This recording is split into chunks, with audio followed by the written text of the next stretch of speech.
They threw her from the carriage at the edge of the darkwood and didn't look back. Sarah hit the frozen ground hard, her palms scraping against rocks, her knees slamming into mud. Behind her, the carriage wheels creaked as the driver urged the horses faster, desperate to escape before the wolves came. Wait! She scrambled to her feet, reaching toward the disappearing vehicle. Please, you can't leave me here. But they could, and they did. The carriage vanished into the gathering dusk, taking with it the last shred of Sarah's hope. She stood alone on the edge of the most dangerous forest in the kingdom, wearing nothing but a thin wool dress and a pair of shoes that had already worn through at the soles. Her stepmother's words echoed in her mind, cold and satisfied. The wolves will tear you apart before morning. At least your death will serve some purpose, appeasing the beasts so they don't raid our villages. It wasn't true, of course. The wolves didn't raid villages. The Lykan king kept his territory in perfect order, and the humans who lived near his borders had enjoyed decades of peace. But Sarah's stepmother didn't care about truth. She cared about inheritance. Sarah's father had died 3 months ago, leaving everything to his only daughter. His second wife, the woman who had made Sarah's life miserable since she was 9 years old, had received nothing. The will had been clear, the lawyers unwavering. So Helena had found another way. Sacrifice her to the wolves. Claim she wandered into the forest and was killed. Inherit everything as the grieving widow.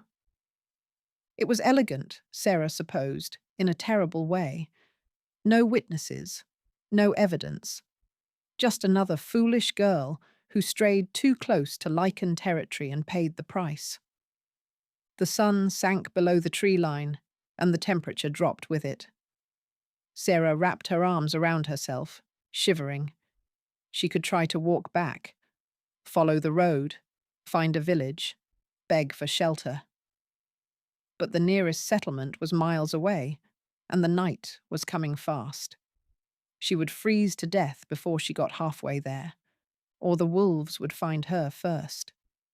As if summoned by the thought, a howl split the air, long and low and impossibly close. Sarah's heart slammed against her ribs. She spun, searching the shadows between the trees, but saw nothing.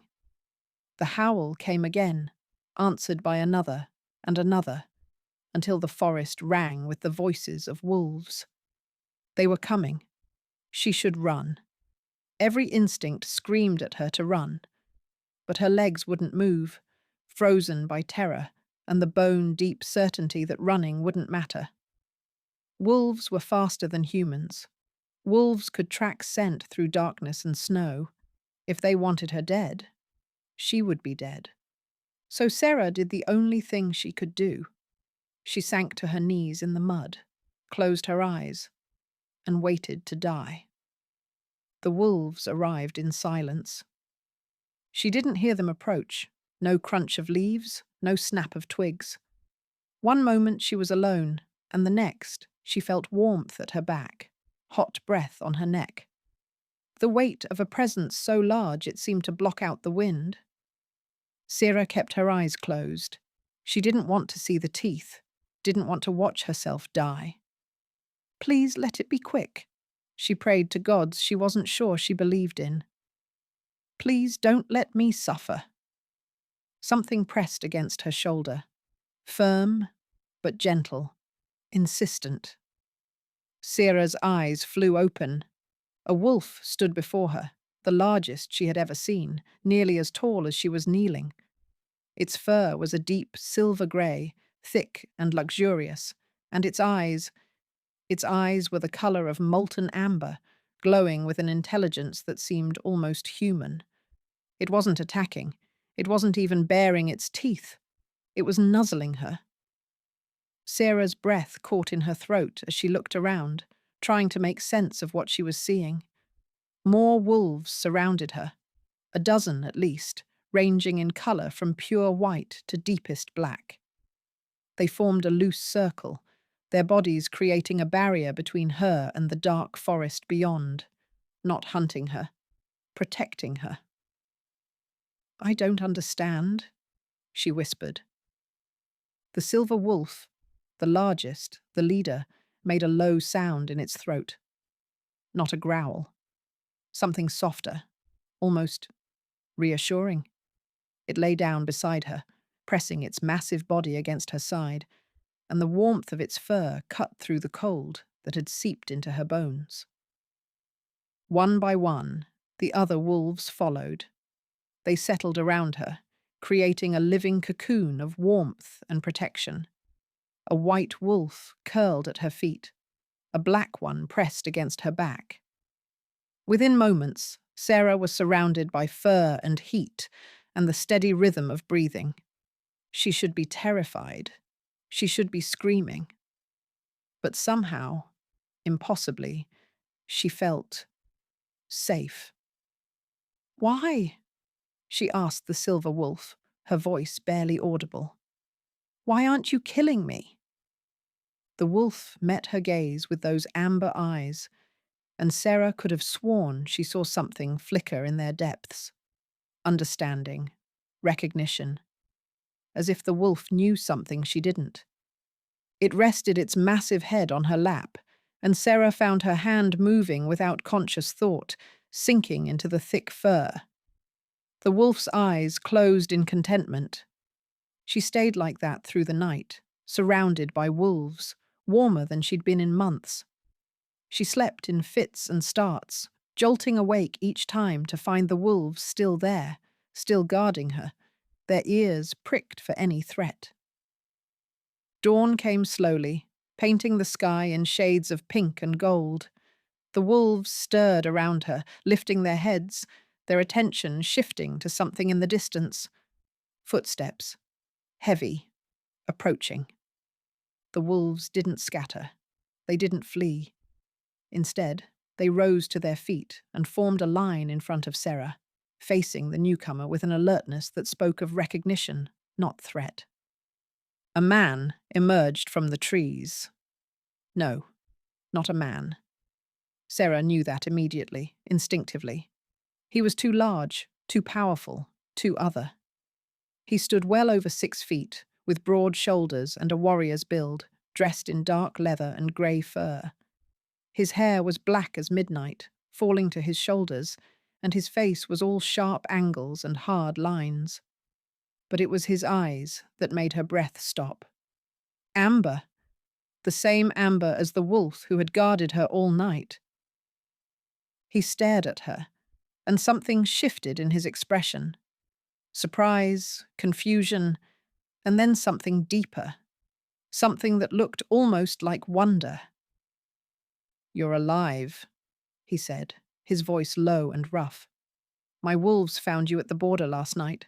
They've never—" He paused, his jaw tightening. "They've never guarded a human before, never protected one." Sarah's throat was dry. "I don't understand what's happening." The man moved closer, and the wolves parted to let him through, their tails wagging like dogs greeting their master. He stopped in front of her, close enough that she had to crane her neck to meet his eyes. "What's your name?" he asked. "Sarah."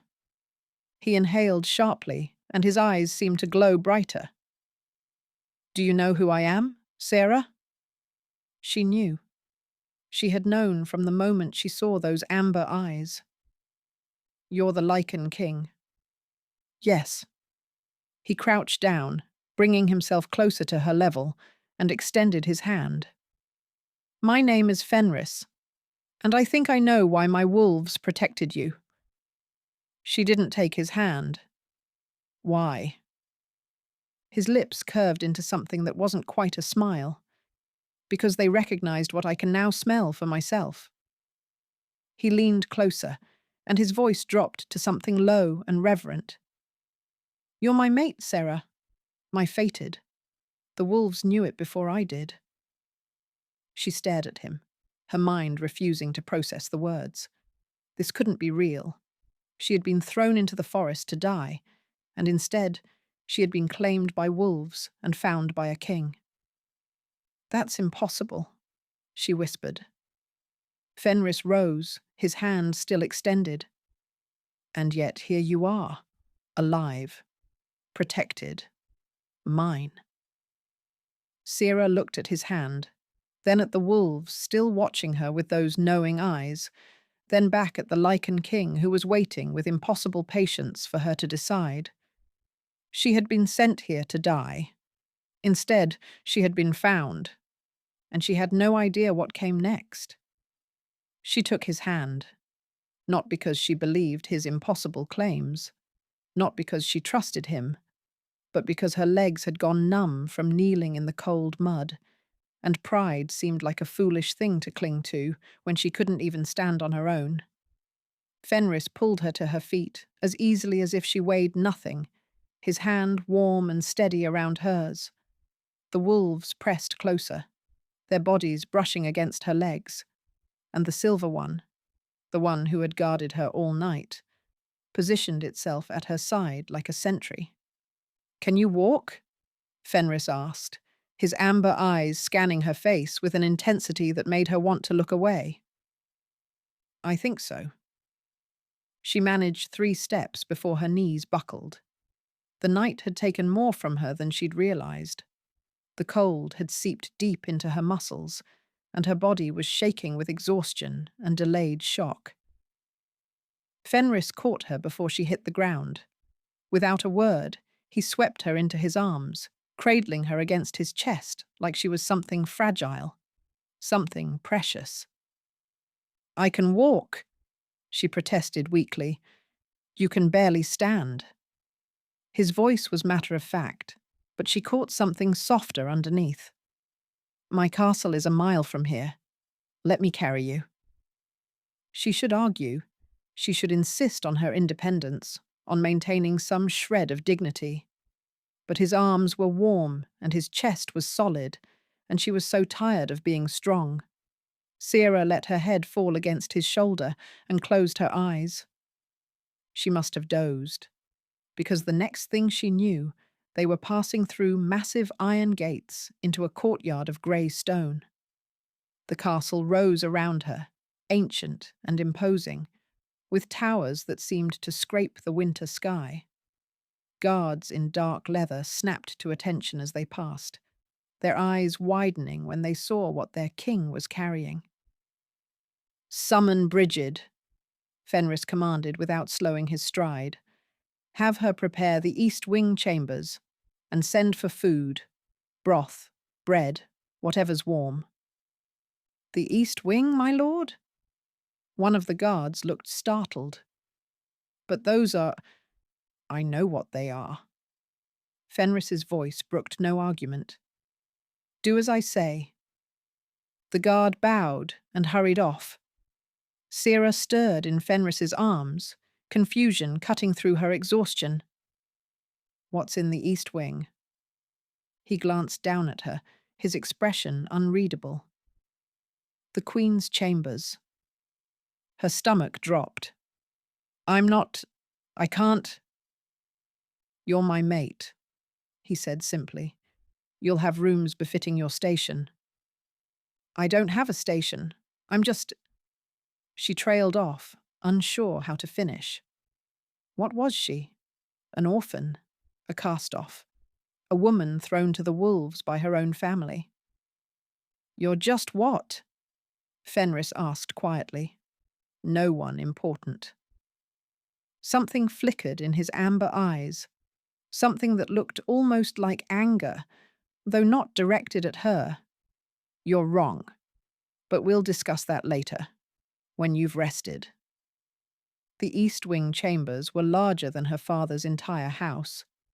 Sera stood in the doorway, too overwhelmed to move, as she took in the massive canopied bed, the roaring fireplace, the tapestries depicting wolves running beneath silver moons. Everything was beautiful. Everything was terrifying. A woman appeared, plump and grey-haired, with kind eyes and capable hands. She took one look at Syrah and clucked her tongue. Poor thing. Half frozen and frightened out of her wits, I'd wager. She shot Fenris a look that somehow managed to be both respectful and reproachful.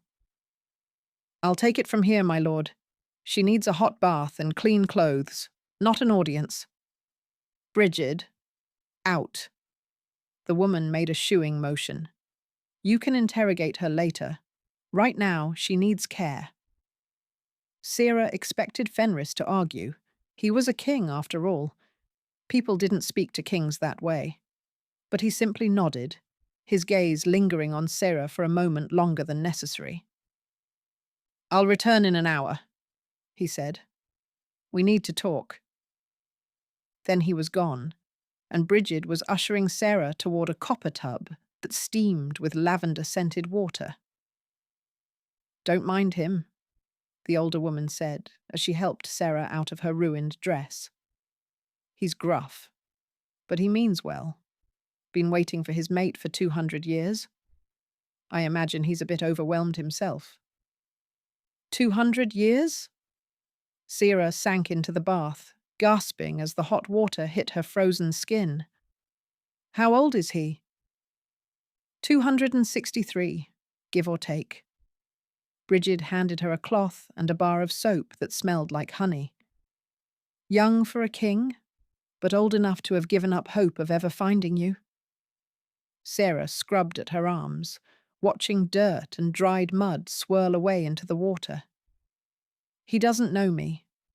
How can he be so sure I'm what he says I am?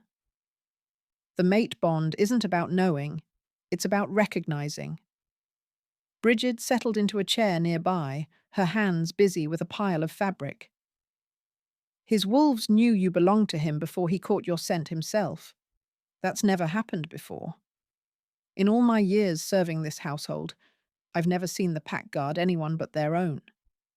The words settled into Syrah's chest, strange and heavy.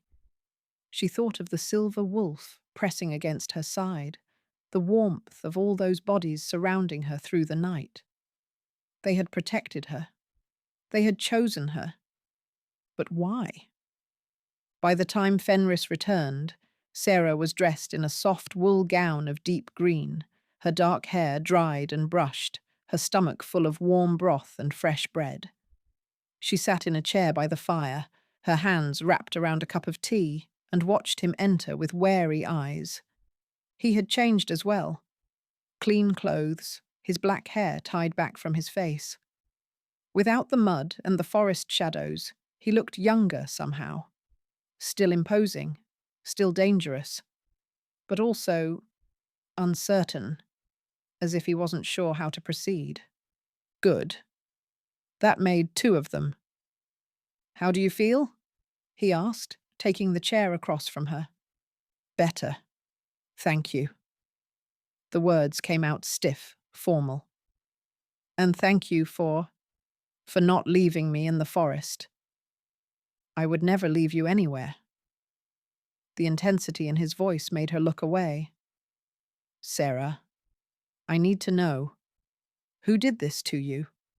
Who threw you to the wolves?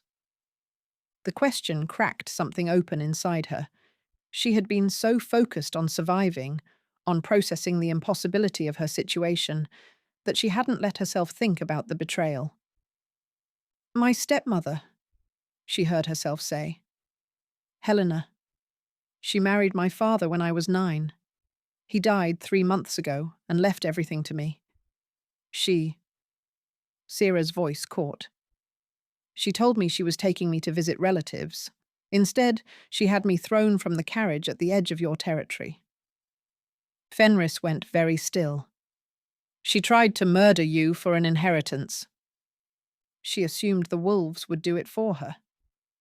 Syrah laughed bitterly. She was wrong, apparently.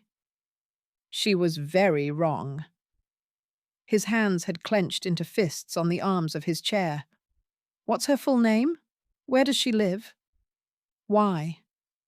Because I intend to make her regret every choice that led her to harm what's mine. The possessiveness in his voice should have frightened her. Instead, it sparked something warm in her chest, a feeling she didn't recognize and wasn't sure she trusted. "I'm not yours," she said quietly. "I don't even know you." Fenris leaned forward, his amber eyes holding hers. "Then let me fix that. Ask me anything, whatever you want to know." She studied him, this ancient king who claimed she was his fated mate, who looked at her like she was the answer to centuries of loneliness. "Why me?" she asked finally. "Of all the women in the world, why would fate choose me? I'm nobody. I have nothing." His expression softened. "You survived a night in my forest, surrounded by wolves who should have killed you. And your first question is why fate chose you." He shook his head slowly. "You're not nobody, Sarah. You're a survivor, and you're braver than you know." She looked down at her tea, her throat tight. No one had ever called her brave before. No one had ever looked at her like she mattered. "I don't know how to do this," she admitted. "I don't know how to be whatever you want me to be." "I don't want you to be anything but yourself." He reached across the space between them and gently took her hand. "Stay. Give me a chance to prove that you can trust me. That's all I ask." Sarah stared at their joined hands, his so large and warm, hers still trembling slightly. She should say no. She should demand to be returned to human territory, to find her own way. But there was nothing for her in human territory. No family, no home, just a stepmother who wanted her dead, and a world that had never wanted her at all. "Okay," she whispered. "I'll stay?" Something like relief washed over Fenris's face. He squeezed her hand gently, then released it. "Thank you, Sarah." His voice was rough with emotion.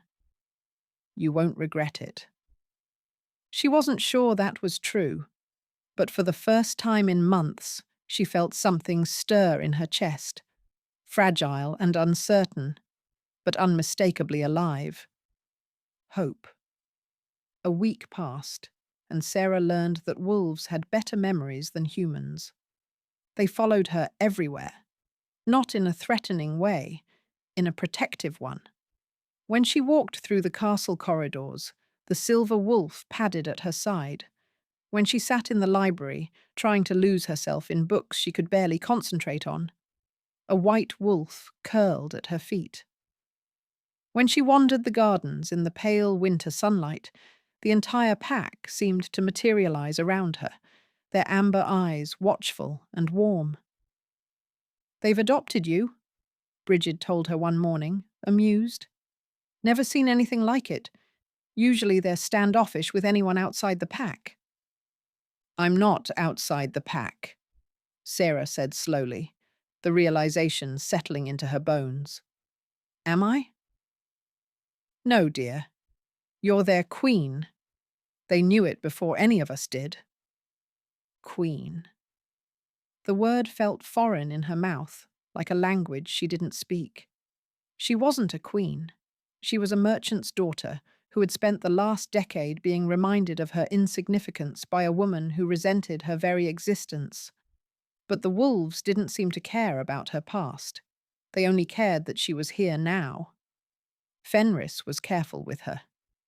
He joined her for meals, but didn't push conversation. He walked with her through the castle grounds, but kept a respectful distance. He asked questions about her preferences, what foods she liked, what books she enjoyed, whether she preferred the fire high or low, and remembered every answer. It was maddening and confusing, and slowly, impossibly, it was working. She found herself looking for him when he wasn't there, found herself relaxing when he entered a room, found herself watching his hands when he spoke, wondering what they would feel like against her skin. The thoughts frightened her. She tried to push them away. On the 8th night, the nightmares came. She was back in the forest, but this time the wolves didn't come. She was alone in the darkness, the cold seeping into her bones, Helena's voice echoing through the trees. No one wants you. No one has ever wanted you. You're worthless. You're nothing. You should have died years ago. Sarah woke with a scream caught in her throat, her heart pounding, her nightgown damp with sweat. The fire had burned low, casting long shadows across the walls, and for a terrible moment she didn't know where she was. Then she heard the scratching at her door, and a voice, low, urgent, familiar. Sarah, Sarah, are you all right? Fenris. She didn't remember crossing the room, didn't remember opening the door. But suddenly he was there, filling the doorway, his amber eyes scanning her face with fierce concern. I heard you cry out. His hands hovered at his sides, as if he wanted to reach for her, but wasn't sure he was allowed. What happened? Nightmare. The word came out broken. Just a nightmare. Can I come in? She should say no. It was the middle of the night, and she was in her nightgown, and he was the Lykan king who claimed she belonged to him. But the shadows were pressing in, and Helena's voice was still echoing in her head, and she couldn't bear to be alone. Yes. He entered slowly, leaving the door open behind him. A small gesture, but she understood it, giving her an escape route, making sure she didn't feel trapped. Do you want to talk about it? He asked, settling into the chair by the fire, far enough to give her space, close enough to be present. Sarah sank onto the edge of the bed, pulling her knees to her chest. It was stupid. Just memories. Memories aren't stupid. His voice was gentle. Tell me, if you want to. The words spilled out before she could stop them. Not just the nightmare, but everything. The years of Helena's cruelty, the constant reminders that she was unwanted, the way her father had loved her but never protected her. She told him about the time Helena had locked her in the cellar for 3 days when she was 11, about the governess who was dismissed for showing Sarah too much kindness, about the slow, systematic dismantling of everything that made her feel like she deserved to exist. Fenris listened without interrupting. His expression grew darker with each revelation, his hands clenching and unclenching on the arms of the chair. When she finally fell silent, her throat raw and her eyes burning, he spoke. Your stepmother is a monster. His voice was quiet, but edged with something dangerous. And every person who stood by and let her treat you that way is complicit in her cruelty. My father tried, Sarah whispered. He didn't know how to stand up to her. He was weak. That's not an excuse. A parent's job is to protect their child. He failed you. Tears slipped down her cheeks. She had never admitted that before, never let herself think it. Her father had loved her. That was supposed to be enough. I know, she said, her voice cracking. I know he failed me, but he was all I had. And now he's gone, and I don't have anyone. Fenris moved then. He crossed the distance between them and knelt before her, his large hands cupping her face with impossible gentleness. You have me, he said fiercely. You have my wolves. You have an entire kingdom that would burn for you if I asked them to. You don't even know me. I know that you're strong enough to survive things that would have broken anyone else. I know that you're kind. I've seen the way you speak to the servants, like they matter. I know that you're brave, even when you don't feel brave. His thumbs brushed away her tears. I know that you are not nothing. You are not worthless. You are not disposable. You are precious and fierce and mine, and I will spend the rest of my very long life making you believe it." Something shattered inside her. Some wall she had built so long ago she had forgotten it was there. A sob escaped her throat, then another, and suddenly she was crying in earnest, years of grief and pain pouring out of her like a dam breaking. Fenris pulled her into his arms and held her, not tight enough to trap her, just tight enough to anchor her. She buried her face in his chest and let herself fall apart, and he didn't flinch, didn't pull away, just held her and stroked her hair and murmured soft words she couldn't quite hear. When the tears finally slowed, when she could breathe again without gasping, she became aware of other things: the solid warmth of his body, the steady beat of his heart, the way his hand had stilled on her back, as if he was afraid to move. She pulled back just enough to look at him. His amber eyes were dark with something she recognized, the same longing she felt stirring in her own chest. "Fenris," she breathed, "I want to kiss you." His voice was strained. "But not tonight. Not when you're hurting. Not when you might regret it." "What if I don't regret it?" He made a low sound, half groan, half growl. "Sarah, I'm not asking for forever." She reached up and touched his face, feeling the rough stubble beneath her fingers. "I'm just asking for right now." He stared at her for a long moment. Then he leaned in and pressed his lips to her forehead, a kiss so tender it made her chest ache. "When I kiss you properly," he murmured against her skin, "it will be because you want me, not because you're looking for comfort. It will be because you've chosen me with your whole heart, not just the parts that are lonely and scared." He pulled back, and the loss of his warmth felt like a physical blow. "I'll wait," he said. "However long it takes. You're worth waiting for." He left her then, closing the door softly behind him. Sarah sat in the darkness, her heart pounding, her lips tingling with the ghost of a kiss that hadn't quite happened. She was falling for him. She knew it now, could feel it like gravity pulling her toward an inevitable center. And for the first time, she wasn't sure she wanted to stop. Helena came on the 10th day. Sarah was in the library when she heard the commotion.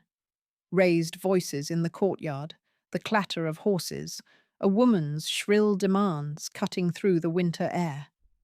She set down her book and moved to the window, her heart already pounding with a dread she couldn't explain. Then she saw the carriage, the crest on its door, the woman descending from it in a swirl of emerald velvet and barely contained fury. Her stepmother had found her. For a moment, Sarah couldn't move, couldn't breathe. She was 9 years old again, cowering in the corner while Helena screamed about ungrateful children and wasted resources.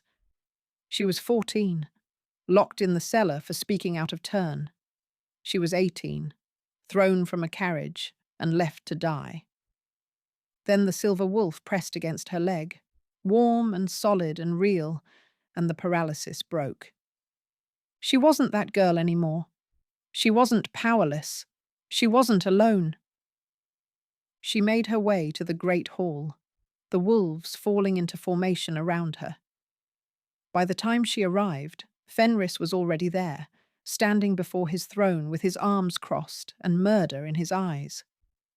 Helena stood in the center of the room, flanked by 2 nervous-looking guards who seemed to realize they had made a terrible mistake. "Demand the return of my stepdaughter," Helena was saying, her voice dripping with false concern. "The poor thing wandered into your forest by accident.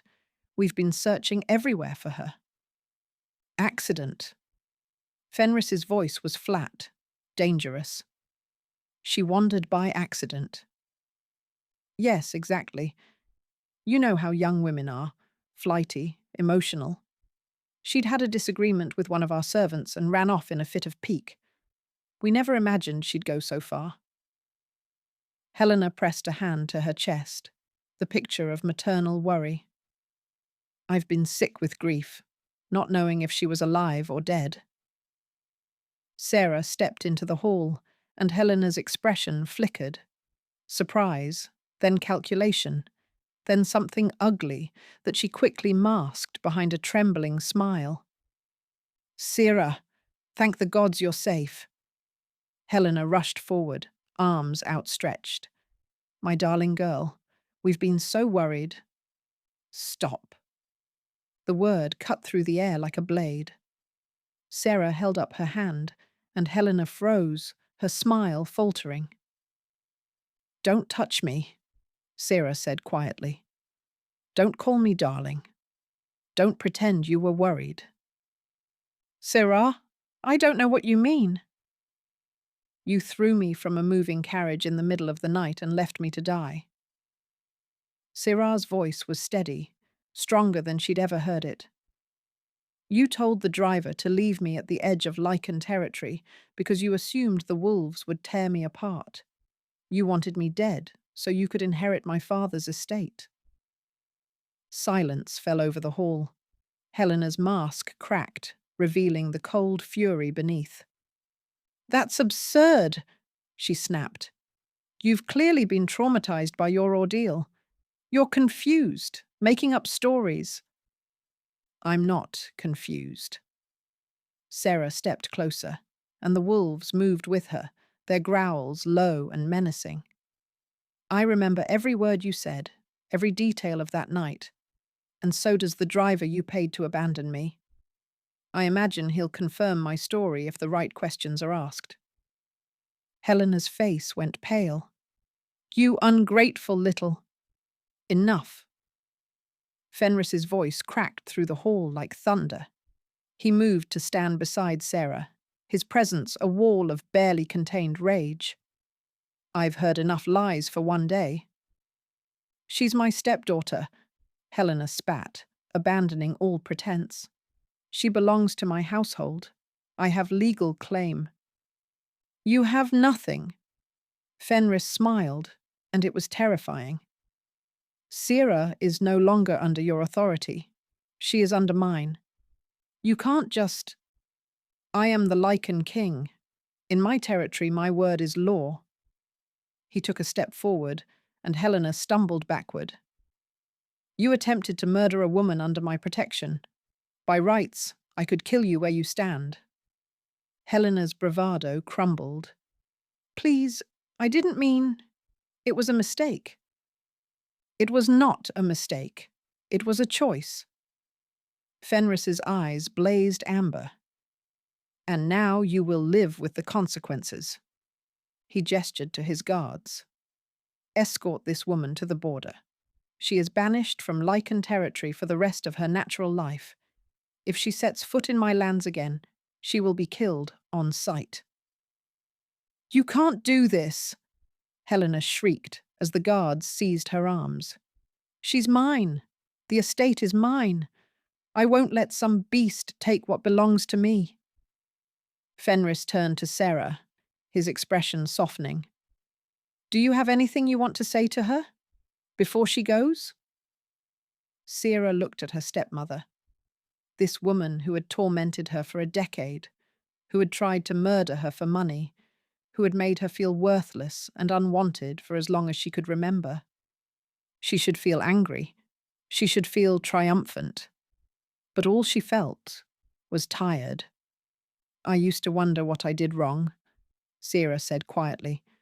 Why you hated me so much. I thought if I was quieter, or better, or more obedient, you might eventually love me. She shook her head. But it was never about me, was it? It was always about you, your jealousy, your greed, your inability to love anyone but yourself. Helena's face twisted with rage, but Sarah kept talking. I'm done trying to earn your approval. I'm done letting you make me feel small.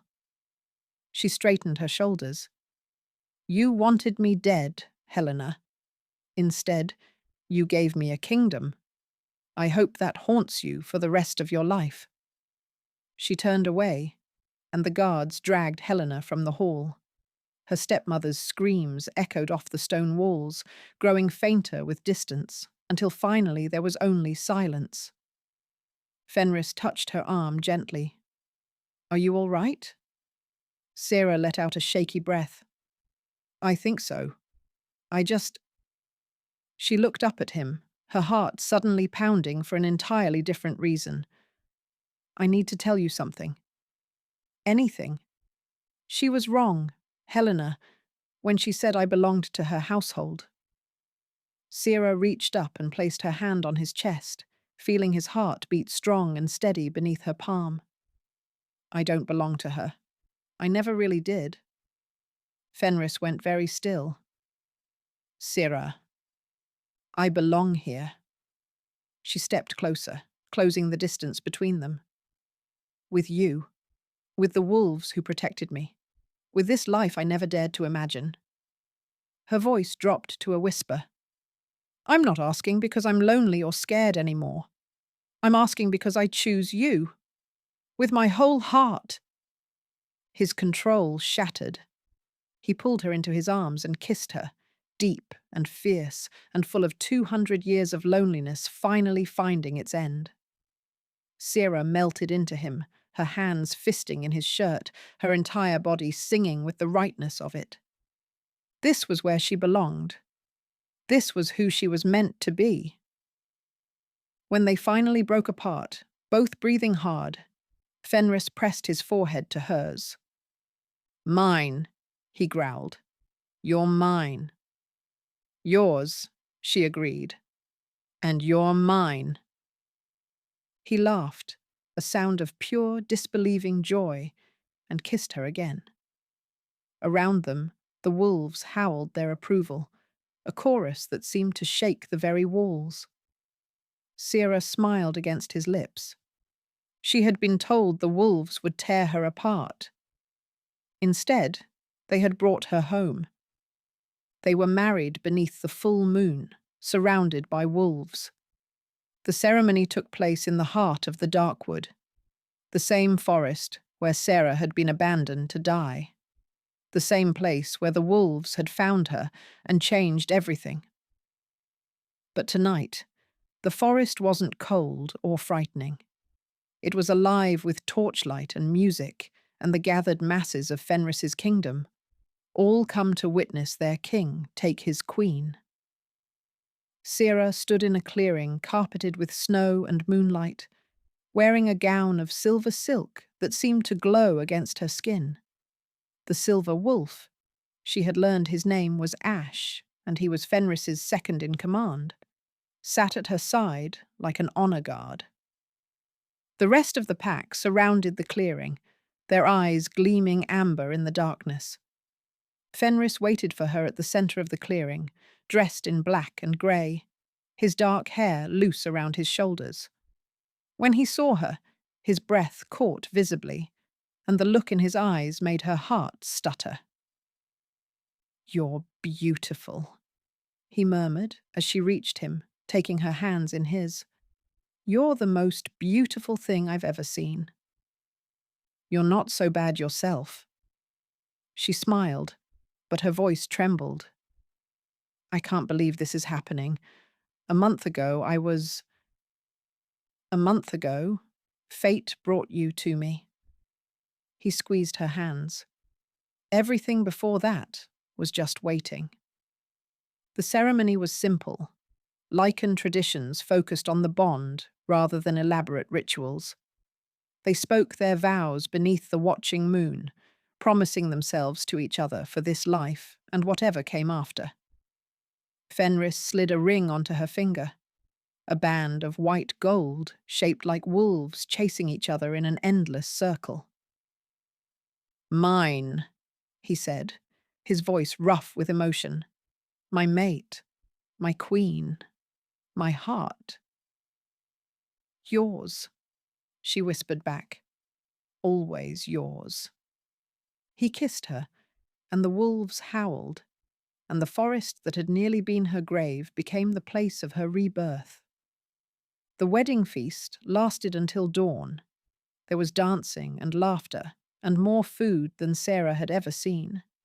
She met Fenris's advisors, his generals, the various lords and ladies who ruled the territories within his kingdom. They all bowed to her. They all called her queen. It still didn't feel real. Later, in the quiet of their chambers, reality caught up with her. Fenris was gentle, impossibly, heartbreakingly gentle. He took his time, learning her with patient hands and whispered questions. "Is this all right? Do you want me to stop? Tell me what you need." She had expected it to hurt, had braced herself for pain based on whispered warnings from other women.